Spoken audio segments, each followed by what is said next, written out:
Hey, so I was going to send a text, but it's just easier to do it this way, and would take less time and less thumb work. So I had this thought. I've been listening to or reading a lot of listening to on Audible, but reading books on soil recently because of a garden.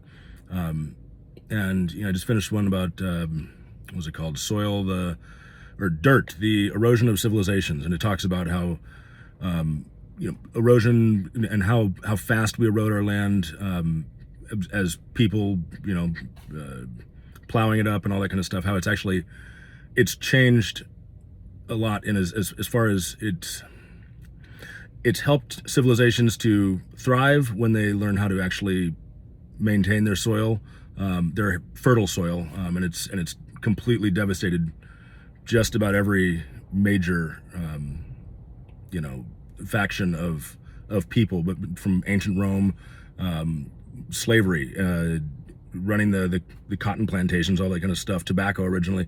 Um, there's been some pretty consistent things through a lot of cultures where if they figure out a way to either they're blessed with a fertile floodplain that's always like bringing in water and bringing in nutrients from somewhere, getting washed off some other slope, or there's sustainable methods, right? And so the book was basically, it was a very long-winded approach telling the history of soil, but also um, kind of preaching the no-till method was what I realized in the end it was doing versus conventional agriculture, which is you plow it up every year, you put new seeds in the ground, you get out what you can, and sure, maybe you replenish a little bit, but unless you're replenishing what you're actually taking out, then you're going to have an issue a few years down the road. That's pretty consistent throughout history.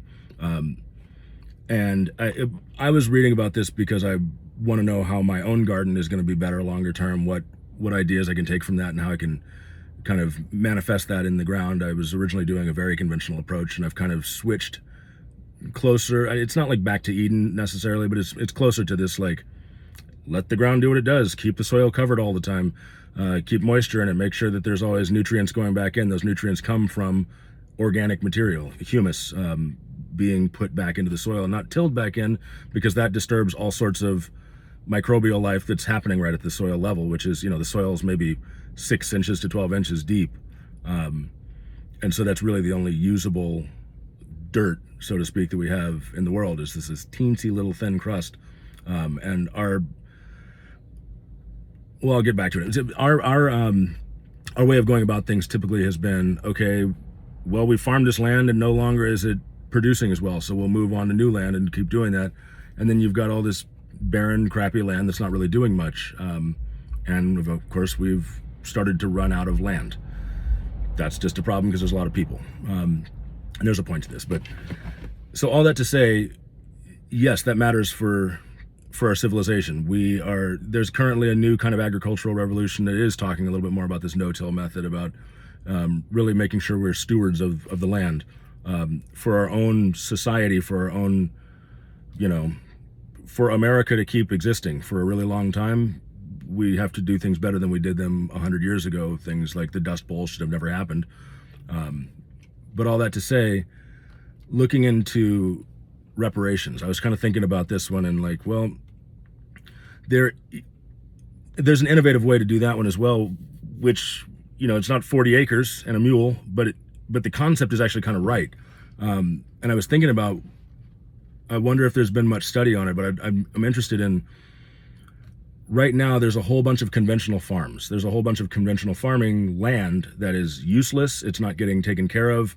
It's either depleted of nutrient value, or it's just not sustainable for farmers to use the land for what they're doing, because there's no market for it right now. Central Valley in California is a great example of that. And what I was thinking about is, I wonder if there's something there, with animal husbandry and reparations being something along the lines of taking some of these huge land plots that were, a really big deal 30, 40, 50, 70, 100 years ago, because that's how we did everything before we moved into the cities, taking some of those and repurposing them back into smaller farms, much smaller. And so you've got basically let's say you get a parcel of land. I don't know how big, what the number would be to make it make sense, but teaching people who have been, you know, marginalized for a long time, black people, brown people, lots of the people that we're kind of talking about this, we've been talking about for quite a long time now, actually, but actually teaching them how to take care of the land so that it's actually better for the country, but it also is better for the individual people, and getting basically just enough land, just enough growable product out of that ground for your own family and maybe like the nearby market or something like that. Just enough to make it so that people have some actual land, because land and water are going to be the biggest, that's going to be the biggest commodity soon enough. Water's already ridiculously out of control. Land is quickly becoming that as well. And we're not quite there yet. Give it 100 years and see where we're at population wise versus what, you know, what kind of land we have left, and usable land, of course, as well. We can revitalize the earth. We can revitalize the earth's crust, the outer little area that is that 6 to 12 inches.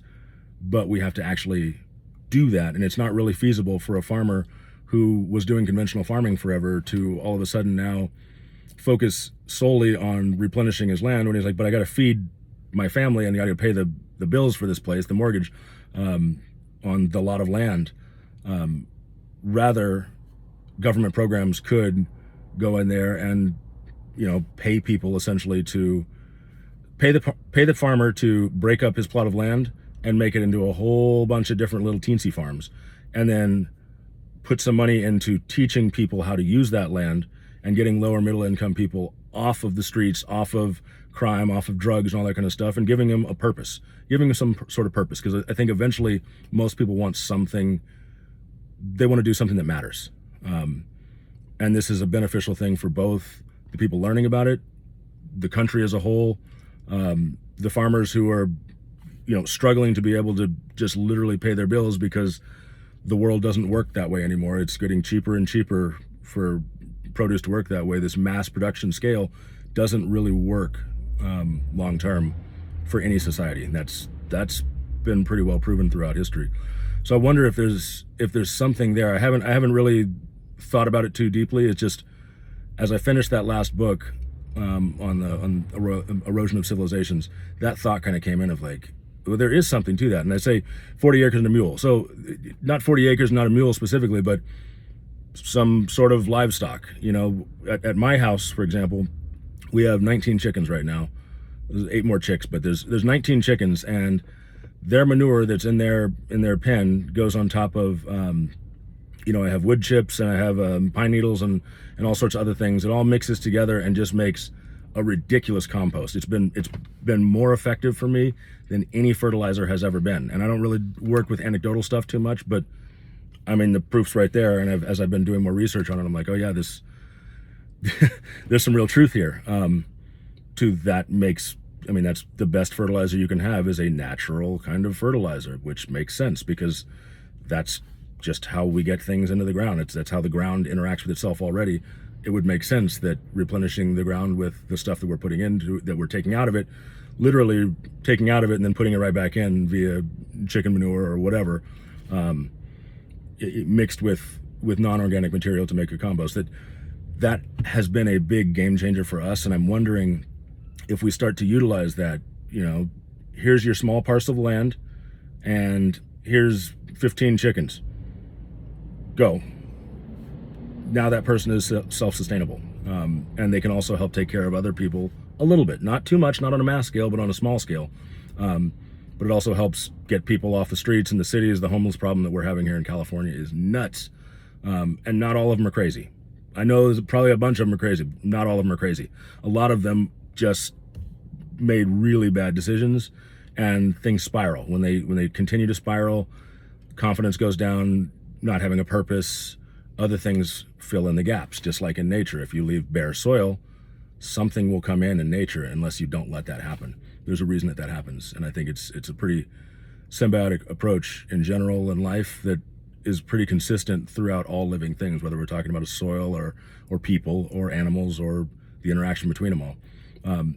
So all that to say, I had an idea for reparations actually being kind of a little bit of that, and I think it would solve some problems on several different sides.